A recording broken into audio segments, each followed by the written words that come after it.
Sup? You already know. Now lights on, flights on. And I'm not even going to take a whole lot of time with the intro today because my favorite part about the Chargers win on Sunday is all the goalpost moving that's happened since. Them joints are on skates. And we're going to talk about that, plus a lot more. I might even have to take a seat for this one, so let's get into it.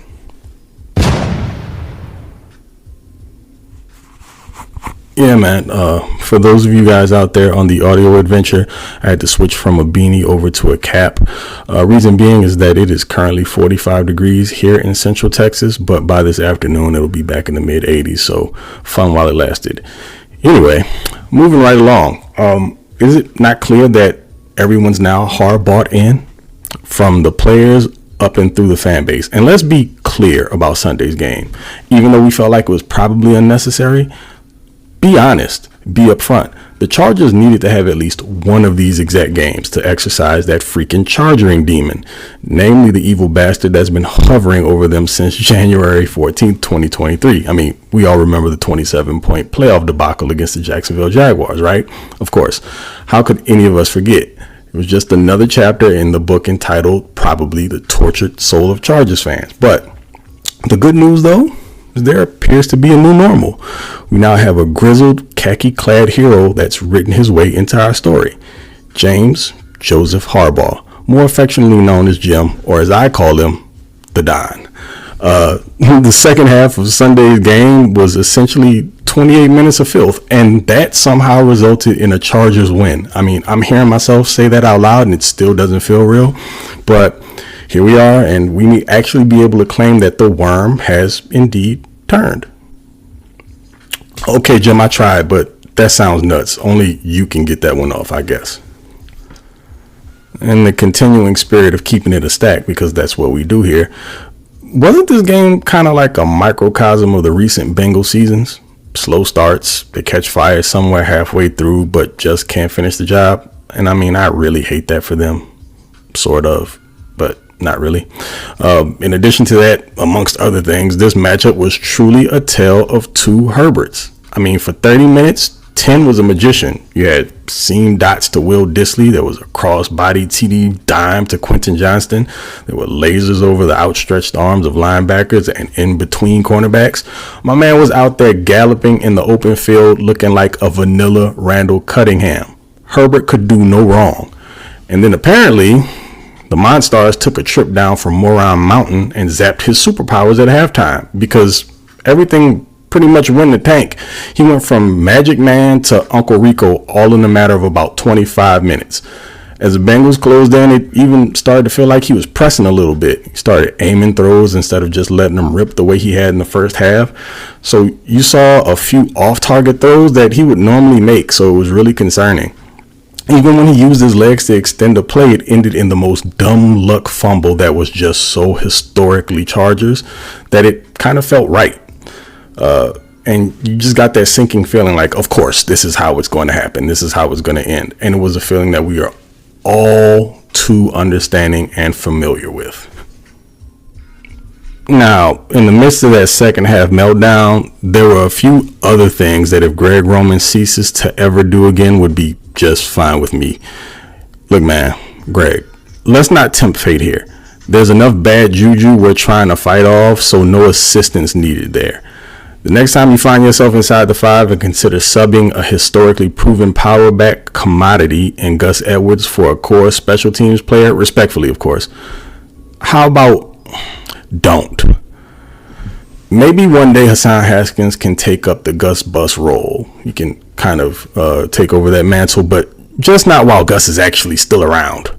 I mean, also, let's stop trying to make Quentin Johnston a downfield contested catch receiver. There's about 4 solid years, I would say, of tape dating back to his freshman year at TCU that's proof positive that that ain't his bag. For all of his improvements this year, that's part of his game that just hasn't quite developed yet. I mean, QJ is a 6'3" athletic freakazoid with an 81-inch pterodactyl wingspan. But somehow that turns into the football equivalent of Spud McKenzie when attempting to catch through contact or high point the ball. I just really don't get it. But look, how about we continue to put players in positions to best utilize their skill sets instead of forcing them into who we'd like for them to be? Just saying. A little bit of a hard left turn here just to further the conversation, but I promise you I'll keep it on the rails. You know what good teams do almost better than everyone else? They find a way to win. Now, take the Chiefs, for instance. Aside from the obvious advantage of having the refs as unofficial family members, more often than not, they just figure it out. And it's not always due to playing some pristine brand of ball every week, man. I mean, they don't have to be perfect, but what they have almost mastered is the art of timeliness, and that is what attributed to the Chargers' win on Sunday. Timely plays, i.e., I'm going to run through a list of some of these. Christian Fulton, who had an up and down performance, but broke up 2 passes in the end zone, one limiting the Bengals to 3 instead of 6.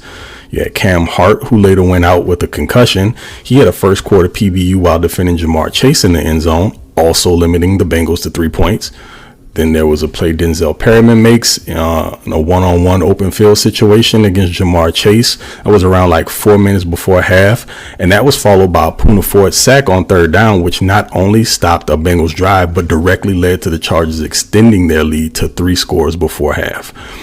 Your other 5th round rookie, Tarheeb Still, who was forced to play on the perimeter instead of his natural slot position due to attrition in the secondary, makes a huge PBU with under 8 minutes left in the fourth that basically killed the Bengals drive. And that was followed up by Evan McPherson's first missed field goal attempt.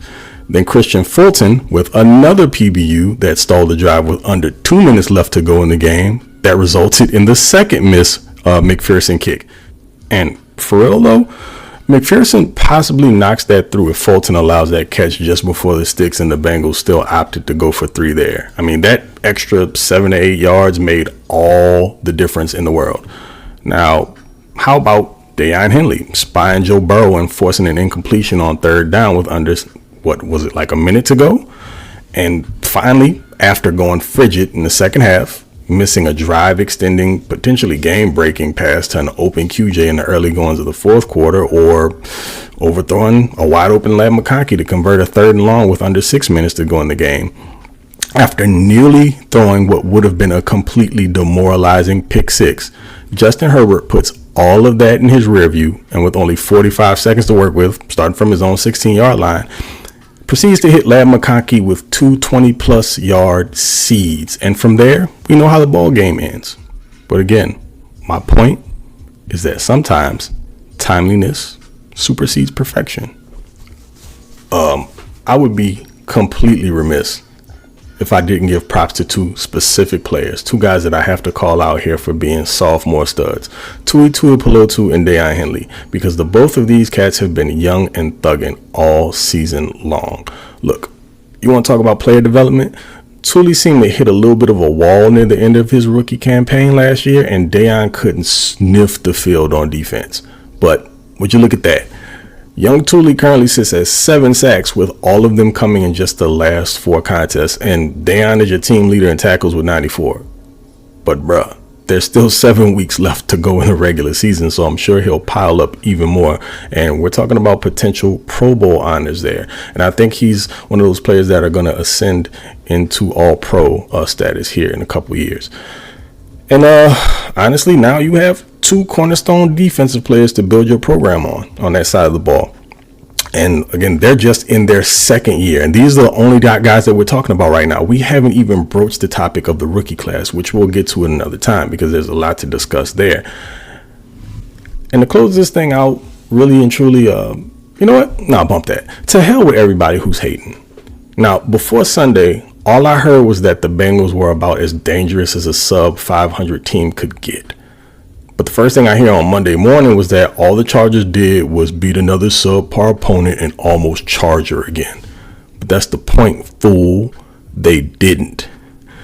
This was a win that's further proof that this is a new culture. And dog, Justin Herbert got a roughing call. Justin Herbert. You think after Harbaugh spoke up about the clownery that took place in the Saints game week 8, that had nothing to do with what took place on Sunday there? Yeah. Harbaugh makes a huge difference. And if you're not willing to acknowledge that, then cool, that's on you.